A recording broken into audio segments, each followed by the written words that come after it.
Welcome to the Research Works podcast, brought to you in association with the Healthy Strides Foundation.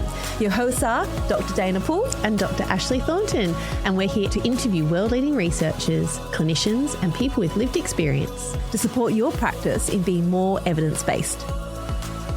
Hello, everyone. Welcome back to another Research Works episode. Hi, Dana. Hello, Ash. Welcome back, everyone. Yeah, it's wonderful to be back. Always. Another great paper to talk about this week. This time we're travelling, though, to the US of A. I love it when we get to travel. To speak with the lead author of this paper, Elizabeth Mouse. Welcome, Elizabeth. Hi, it's great to be here. It's so lovely to have you. Yeah, and we're so excited to talk to you about this paper. It was published recently in Developmental Medicine and Child Neurology and is titled Mobility Device Use in Children with Cerebral Palsy. I love everything about that title. Yeah. Love it. Lots to unpack today. Yep.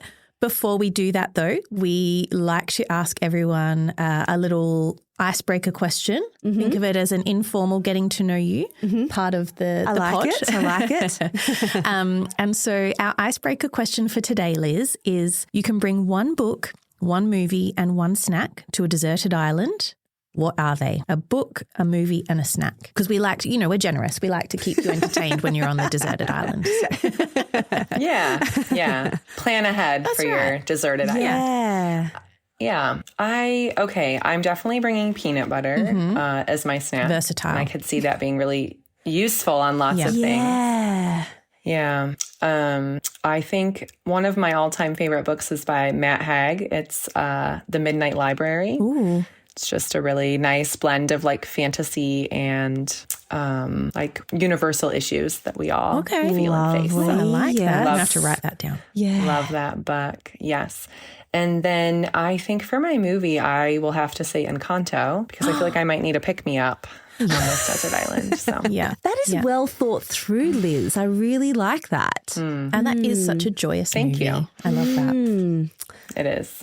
And the music is wonderful. Yes. It's really hard to decide. This is a really hard question. I definitely know my snack is going to be potato chips. I lock that in. That's right. It's a vegetable. I'll be able to keep my electrolytes up.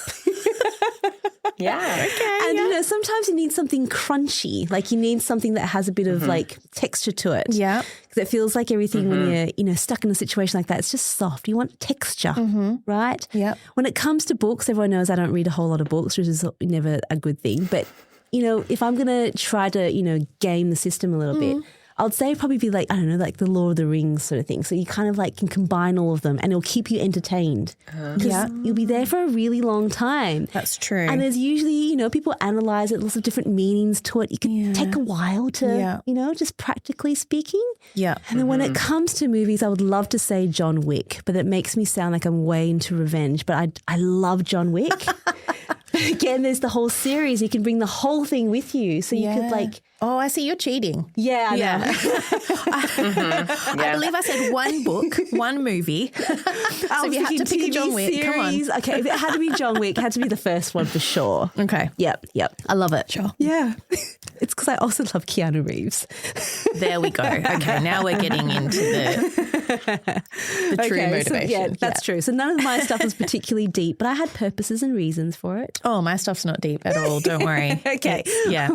What's yours? So the book, I love books, but I think the one that would keep me the most entertained for the longest would be, even though I read it already, the last Harry Potter book, The Deathly Hallows. Okay. Because it's so big. Yes. And I feel like you could read it quite a lot of times and pick up and take away different things from it. You wouldn't be like bored Lord from of the it. Rings, Yeah, probably. yeah. Nice. Yeah. My movie is is probably not a smart idea because it does make me do like really ugly crying every time I watch it. Oh, see, but it is my favourite movie. Which one's that? I love it. About Time. Oh, yeah. That is good. Yeah. That is good. But going with Liz's logic of the soundtrack to accompany the movie, it might have to be K-pop Demon Hunters.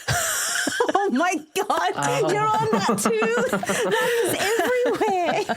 It is, unfortunately. And everywhere. In fact, in the car on the way to the studio to record today, I realised I was listening to the soundtrack and I didn't have any children in the car with me who normally request the soundtrack. So you did it on your own accord. Yeah.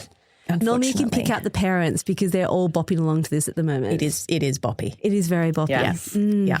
Very. But no, I'm going to go with About Time. Okay. And my snack with books and movies always are accompanied by Maltesers. I knew it'd be Maltesers for you. Always. That sounds good. Yeah. Okay, so we've gone for some chocolate and I've gone the salty and you went for the sweet It's this a time. perfect combo. And yours is actually perfect because yours goes both ways. Yes. Peanut butter, how smart. There we go. Yes. Yeah. Put them all together, you've got the ultimate. And I assume we're sharing. We're sharing. Of course. Yes, please. That combination works nicely. Amazing.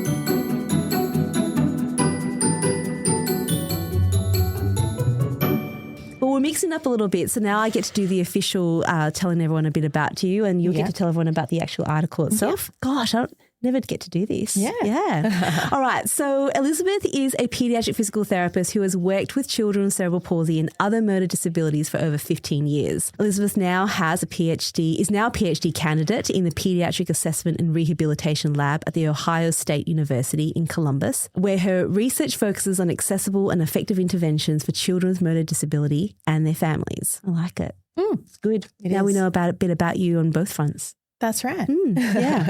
All right. Okay. Do you want to have the honours of going through the abstract? Take away the abstract. Everyone's going to be so confused. I know. We've mixed it up I feel today. confused, but no, I can do this.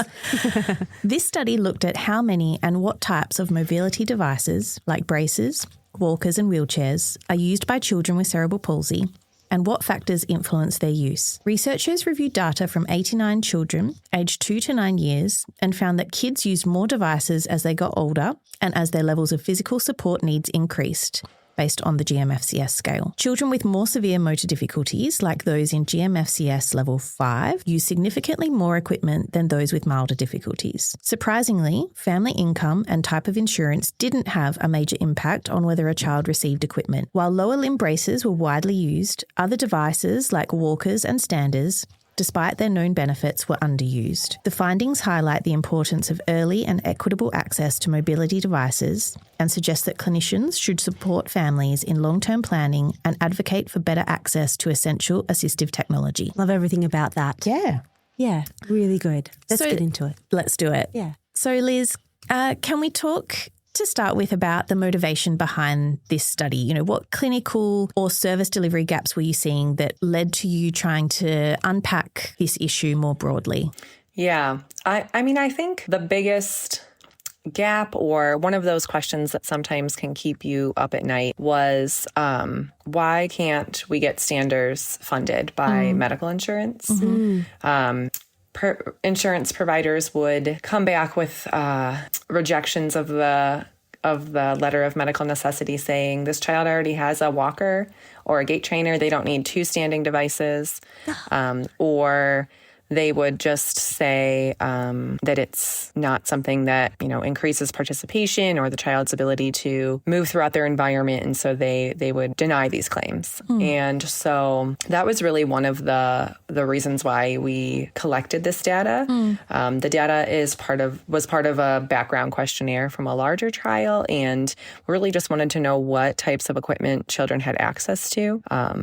And so once we had that information, then we wanted to see what kinds of questions we could answer with that data. So good. It is, yeah. And I mean, you've kind of touched on it there, but let's be explicit about it. Why are mobility devices a public health concern? You know, why is equitable access such a critical issue for children with cerebral palsy?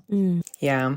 I mean, children with cerebral palsy, particularly children in GMFCS levels, I'd say 3 through 5, they really rely on those mobility devices to be able to move throughout their environment, to be able to change positions and sustain positions. And without those mobility devices, these children really have limited options, both for mobility and for positioning.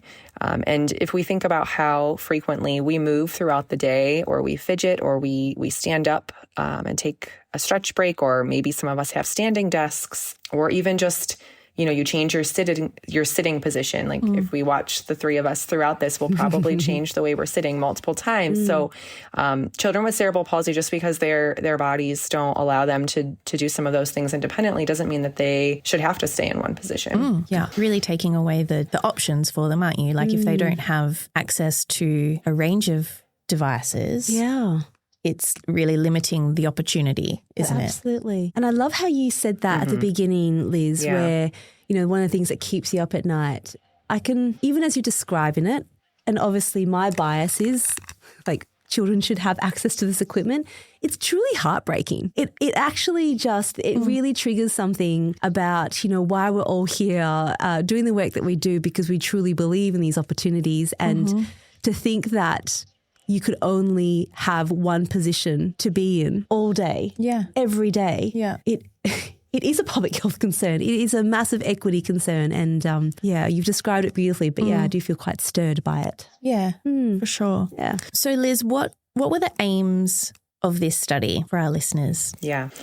We really wanted to see what were the types of mobility devices that children had access to, and were owning those devices related to factors such as GMFCS level, child's age, and really we were very interested in if it was related to their insurance provider or their household income.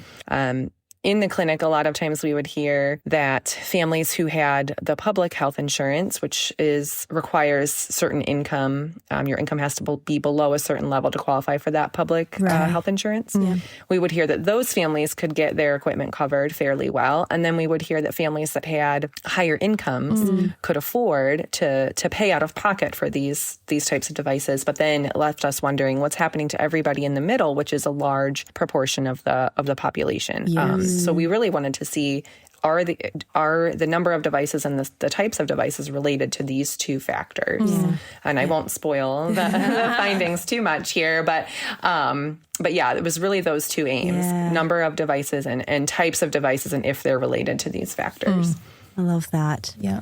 And before we do get to the results, which I'm very keen to talk about and discuss with you, Liz, you mentioned earlier this is part of a larger trial. Do you mind just giving us a bit of an overview about what that trial is or was? Yes. So the ACHIEVE trial was a comparison looking at dose of physical therapy. So there were two groups, and both groups got 40 hours of intervention. But the difference was in how those hours were distributed. So the type of intervention was the same. It was goal-directed, motor learning-based, one-on-one intervention with just a therapist and a child. And the hours all totaled up to 40, whether you were in the daily group or you were in the weekly group.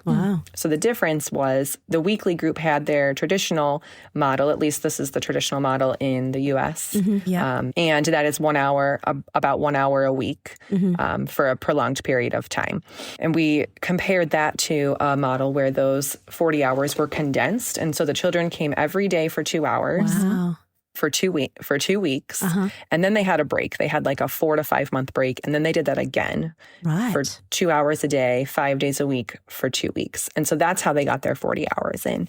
And it was a study that was funded by PCORI, which is requires it to be a pragmatic clinical trial, which means that this all occurred in a clinic setting. These were children who were going to regular therapy appointments, and we recruited through our therapists. And when they were either randomized into the daily group or the weekly group, they still received therapy in these same clinics where they would have if they had not enrolled in the trial. So because of that, we felt like it was a really nice study to draw from for some of these secondary analyses, because even though it is a research study, it's a little bit more relatable to how things function in the clinic because it was a pragmatic clinical trial. Yes. And that word pragmatic is so important, I think, especially when we're looking at, translating research findings into clinical practice. It's, research can sometimes happen in a bit of a vacuum, can't it? So the fact that, the setting was the setting for implementation is, I think, so critical. I love that. That is such a great, you've described that so well, Ash. And Liz, the trial sounds so interesting, which we'll obviously need to talk to you about that. Yes. At another point in time. which is tempting to talk about now, but let's just focus on the mobility. So these were the participants involved in this trial, and then you've collected this extra data from them. Can you tell us a little bit about how you collected this data from, or how you extracted this information from these families? Yeah, so they had to fill out a background questionnaire when they started the trial. We used to say at these assessments with the children, like, oh, the parent might have more assessment work to do than the child, because the parent would still be filling out the forms as their child is finishing the assessment. So this was one of many baseline forms we had the family fill out. And the question was, what mobility devices does your child use? And so it was just an open-ended question.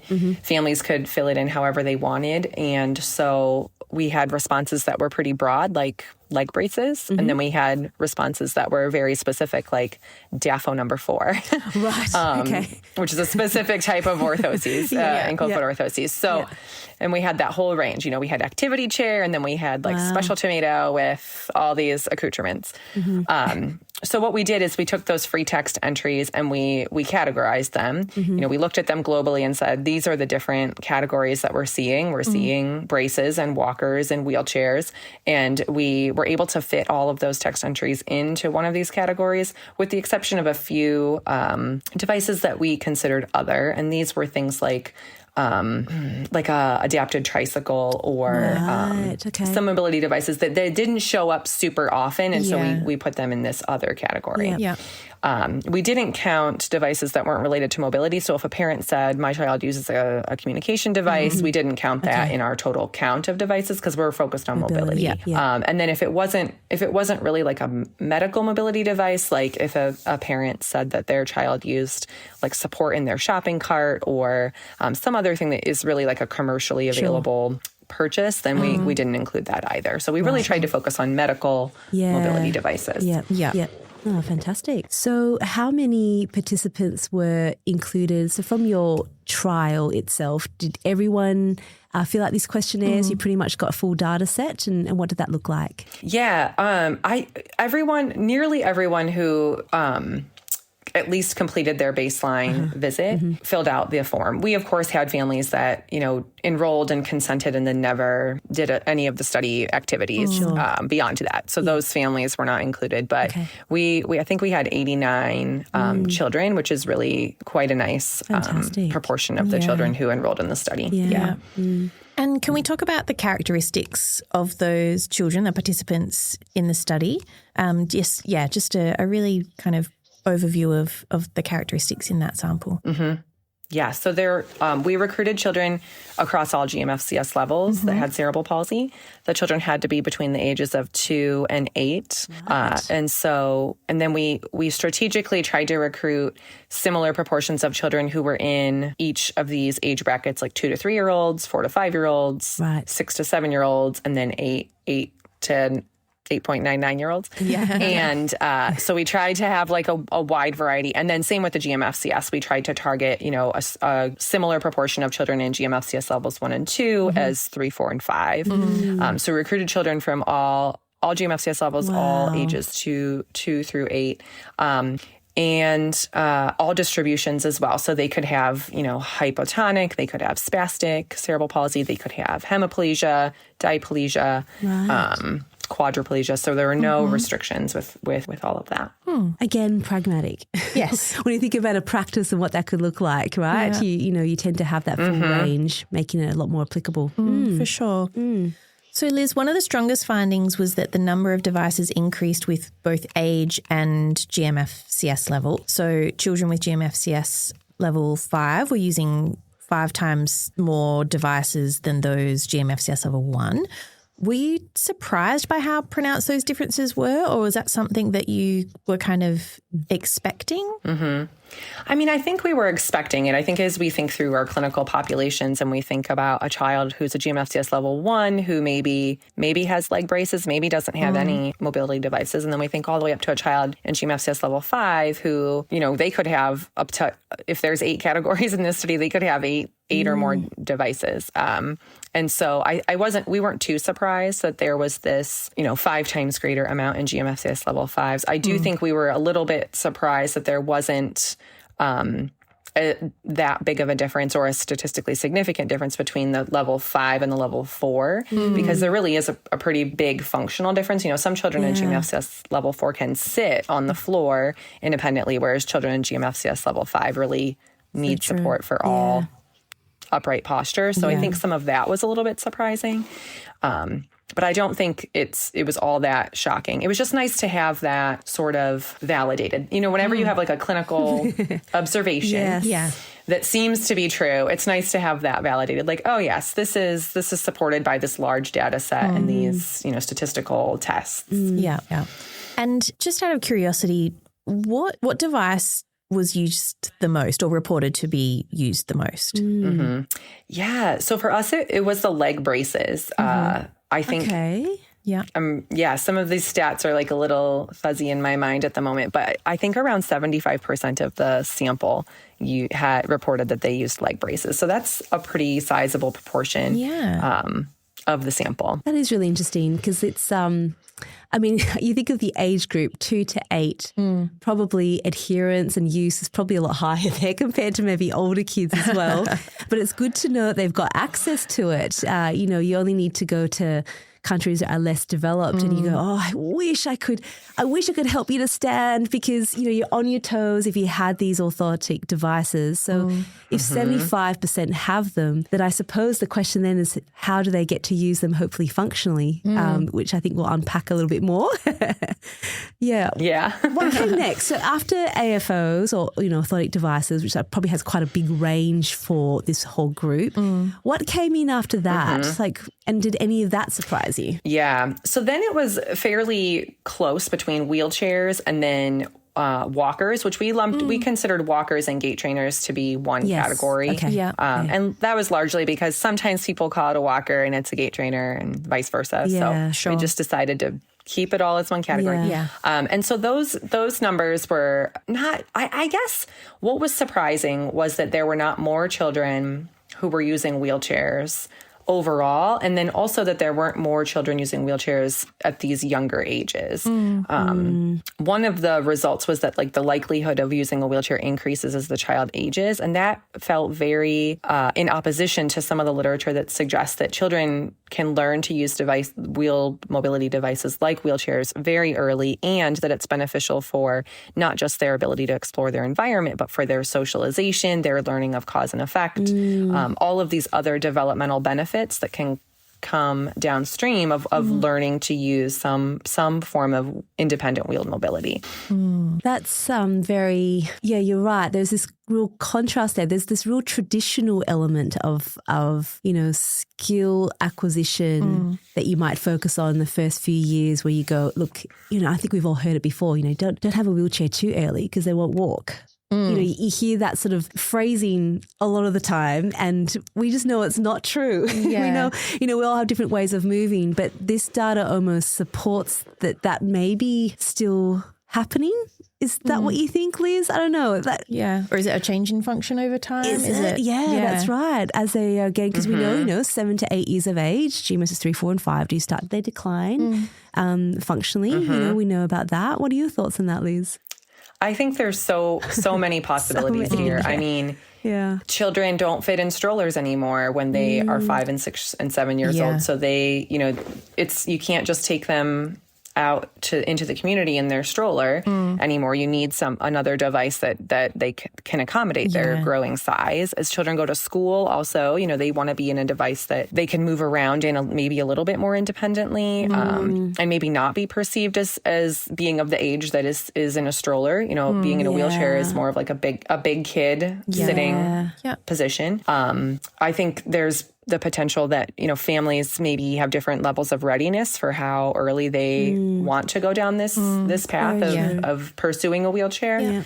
In the United States, the children can only get a new wheelchair every 5 years.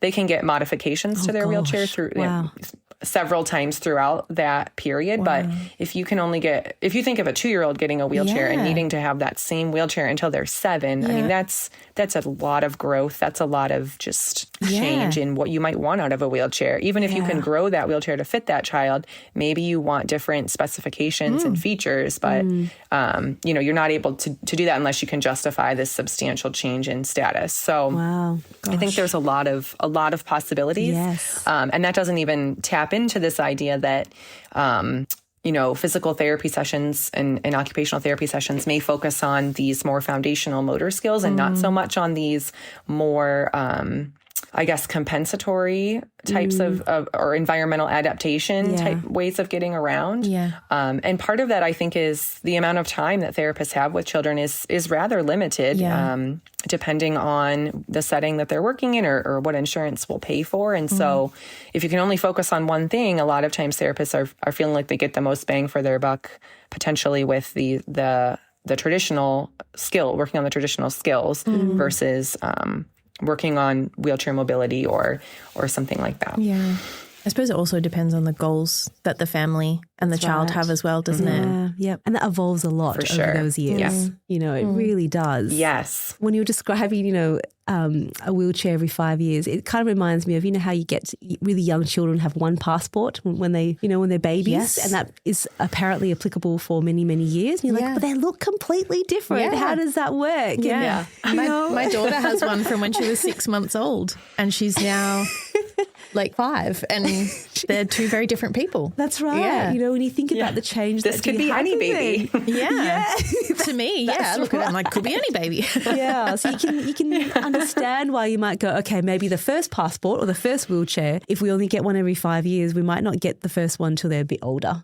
They'll stay in their stroller to start off with, but I guess that's why there's this big push as well, because if they're in a stroller, they can't self-mobilize. And we keep talking about mobility being a human right and, moving early. So there's a lot of, environmental and contextual reasons for some of these decisions that go beyond even what's best practice from a clinical perspective and progression. Even in later child, like a 5-year-old to a 10-year-old, how much growth and development occurs over that 5-year period and how different the needs are. That's right. When they get to 10. Yeah. And even just what they want, the choices that might have been made for a 5-year-old are not the choices that an 8, 9 or 10-year-old would make. Absolutely. So, what's motivating and what they want to be able to do. Yeah. Taps into a lot of stuff there. Yeah. Okay. So, Liz, just coming back to what we alluded to earlier around income and insurance, you found that income and insurance did not significantly influence device access. So can we just unpack that a little bit? Why do you think that is? Because that is probably not what I would have expected. Yeah. It was simultaneously surprising and also a little bit reassuring. Like, we're serving all children. But one of the reasons why we think maybe the insurance came out as not being significantly related to the number and type of devices is that a large proportion of children in this sample had the public health insurance.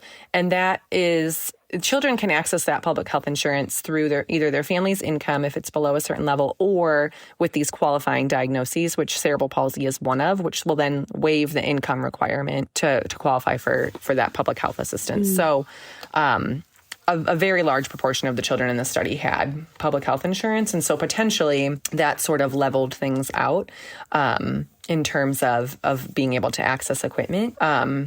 And the income was very reflective of the income in the region where the study occurred. And we don't know if the fact that the insurance was a little bit more uniform kind of overrode the differences in income, or what kind of was at play there. But like I said, it was reassuring to feel like, okay, children who need devices they're not limited by their insurance or their income. Yeah. And that is reassuring. You're right about that, isn't it? But there's just so many layers to this.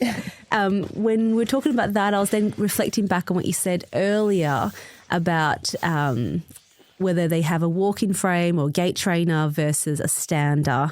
and having just one, that's obviously an observation you've had clinically. Was that reflected in the data as well in terms of the use of standing frames and walking frames / gait trainers? We probably...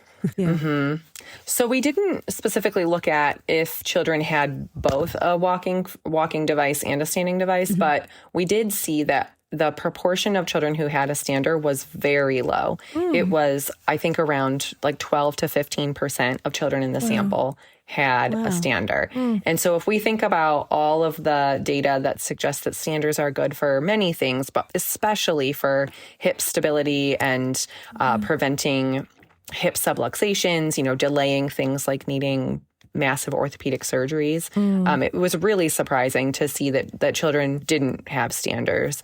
And again, we don't really know why this is, but potentially because if they're not being covered by insurance, then they're really expensive pieces of equipment. It's hard to purchase something like that and not feel that effect. Yeah. And perhaps as well, families don't fully understand the benefit of having a stander as well as the walker. There's perhaps that awareness piece as well that means then, not inclined to advocate for it as strongly because they don't fully understand all those benefits that you just outlined there. Do you think that plays a part? Right. I do. And I also think they're big pieces of equipment. Like if you already have several big pieces of equipment and this one, the stander, isn't going to, be something your child can move independently or, be able to go out in their community. And then maybe that's the thing that you decide we're not going to go down that route. We're going to focus on these other couple because you only have so much room in your house, right? For all these pieces of equipment that your child needs. And what about gait trainers and how many people had access to that or had one in their home? Yeah. I can't remember the precise proportion, but I think it was around 50%. And we were a little bit surprised that it wasn't slightly higher. But, sometimes those devices can take a long time to obtain. And so maybe a child is using one in their therapy sessions, or maybe they're using one at school, but they haven't been able to get the claim through insurance just yet. Yeah. A lot of times the insurance will require that there's demonstration that the child can use it independently. So maybe they're still working towards, being able to demonstrate that consistently. We also hypothesize that maybe with some of these pieces of equipment, children have them in one setting, like say at school, but they stay at school and they maybe even belong to the school. And so they don't have them both places because, at home they can get around other ways. Yeah. And that's interesting already, isn't it? When it comes to how you plan to support children from a participation perspective, what settings you might choose, that plays such a big role in it. And I was just looking at your paper. It was like nearly 55% in GMS level 3 or 4 had a walker or a gait trainer. And, I think of this in relation to, I know this is based on a study in your context in the US, but I can see that being really relevant in so many other settings as well, isn't it? In terms of, yes, it can take a long time to obtain a walker. Like at any given time, if you were to survey families, you would say some have them. Some are like, look, we're trying to put in for one. We're waiting for one. Yeah. There is all those elements that when we're trying to be timely, there's all these factors that still influence it, doesn't it? Yeah. So it's still pretty relevant. Right. And all the other competing complexities, for that child and their family. There's probably other medical stuff going on that they're trying to address. And that's right. Potentially family stuff that they're trying to address. And you can see how these kinds of things fall down the list of priorities for them. Because I'd love it. You'd love to have, everyone has access to one, but, the reality is how does it fit in within life as well? And that balance, it's always that tension, isn't it? The balance between what we think is best, but also what the family can do and what they feel is best for their child too. They're two different things sometimes. Yeah. Sure. We've kind of spoken a lot about the implications along the way. Yeah, we have. We couldn't help ourselves. Yes, of course. But Liz, from your perspective and from your team's perspective, having worked with these particular families in the study as well, what do you feel has your paper, what's the biggest implication this has, and what do you feel that this really contributes to in our knowledge and the body of work? Yeah, I think, we've sort of talked around this a little bit, but, more than just that the numbers are a little bit lower than what we thought. I think this study makes us want to ask the question, like, why? Why are these numbers a little bit lower than what we thought? Do therapists need to have conversations with families about the benefits of some of these devices, like the benefits of wheelchairs earlier, the benefits of a stander in the home? Do therapists need to listen to where families are coming from and hear families when they say, you're focused on motor because you're a therapist, but I'm focused on these other areas of my child's development. And so then we can support families in connecting them with ways to support the whole child. So I think it's good information for a starting point, but it does make us want to find out more about why walkers are low, why standers are low, why wheelchairs increase over time. Yeah. And that's the beauty of research, isn't it? Asking questions normally leads to asking more questions and trying to understand things a little bit further. Can I just jump on that one? Just what you said there. It just made me think about Carol Schrader, who we've had on the podcast before. And she's, when you talk to people with lived experience, her sons now are in their late 20s and have used mobility devices, and just the role of why you would need to have different mobility devices in different settings, and sort of, looking at the different environment and the different context of what they want to be able to achieve. And it's almost how they have learned over time, but also how to map out what the needs might be. And when I heard that, I thought, I want to be that kind of therapist that can think about those conversations really early on and say, we've learned from people with lived experience. Equipment can be a great part of enhancing participation and just starting that conversation earlier.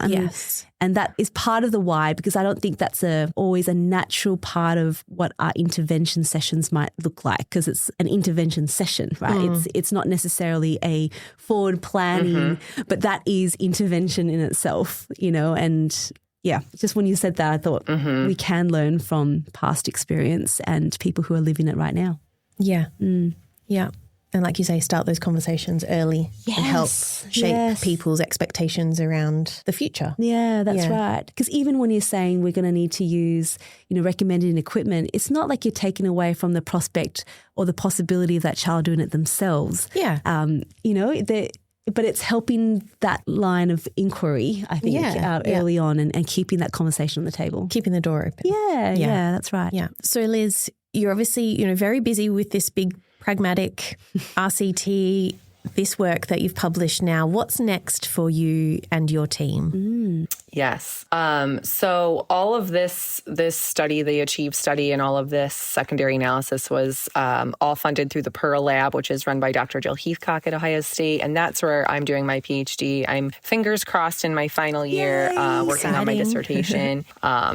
Yes, hoping to wrap up data collection in the next few months and then, hide myself in a corner and write from sun up to sundown until it's written. So, so I think we have several projects that are sort of in the wings, if you will. I was able to get funding from the American Physical Therapy Association section of pediatrics to do a study that's related to this work.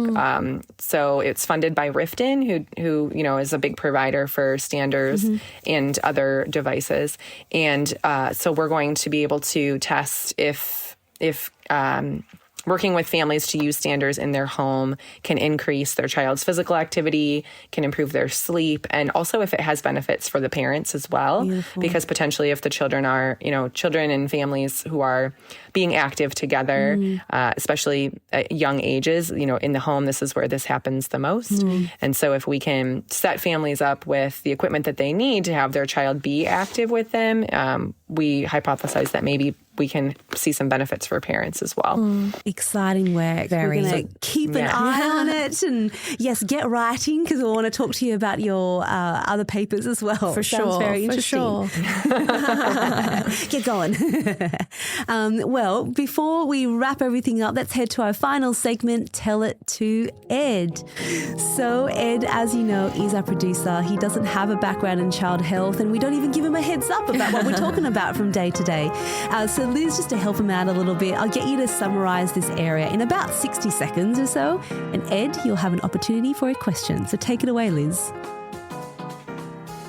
Okay, so children who have cerebral palsy, which is one of the primary motor disabilities that prevents children from being able to move independently, they need a lot of different medical equipment to help them to be able to move, or even just to be able to sit or stand in an upright position. And so this study really looked at the different types of equipment children with cerebral palsy might use, and if it was related to things like their age or how severe their motor delay is, as well as their insurance or their family's income. And what we found is that children with cerebral palsy increase the number of types of devices or pieces of equipment that they need as they age from 2 to 8 years old. They also are most often used some devices called leg braces that support their ankle and knee to be able to hold the child in a standing position without being up on their tiptoe or crouching, bending their knee. We also found that the number of devices wasn't related to their insurance or their family's income. So that in and of itself was reassuring that the access to these devices is not limited by those factors. But we really want to do more research to see if there's reasons why some devices were higher than others, as well as if there's ways that we can start to increase the use of certain devices that have known benefits. So that's it in a nutshell. Great. Well done. Thank you very much. All right, over to you, Ed. Liz, quite often on the podcast, we have incredible guests on the show. And as the podcast is running its course, I'm making notes and usually making a list of questions I can ask, and inevitably they kind of get crossed off as our two amazing hosts ask the questions that I would have asked. So I'll have to apologise for my question in advance. So I think it's a bit of a softball one, but my question is about how decisions are made for these families. And obviously you've touched on the fact that it may not be income related or insurance related. And we talk a lot about the F words here on the podcast for like the last 5 years. It's been the only thing that I think I've heard kind of mixed into every conversation we've had. So I'm just wondering like how that kind of relates into the motivation, participation, the community aspect of the reasoning behind why people might use a particular piece of equipment. I'm not sure if that was already covered in your study in your paper, but from the layman's perspective, is that something that's kind of been taken into account about why that might not be just money related? Yeah. I mean, so your question has several parts. It is a single site study, so it's just one area of the United States, which it would be very interesting to replicate with more than one center. It's possible that this is, related to the practice of physicians prescribing equipment in this area. But it still is an interesting question because of what we found, which is that some devices like braces are very high, and then some devices that we know work like standards are very low, which kind of gets at the second part of your question, which is how these devices fit into the bigger picture. A device like a brace is small. I mean, it's still a device, and it's still, as kids get older, they don't want to wear them anymore and they become kind of cumbersome. But compared to a standard or a wheelchair, it's a relatively small piece of equipment. It's a relatively inexpensive piece of equipment.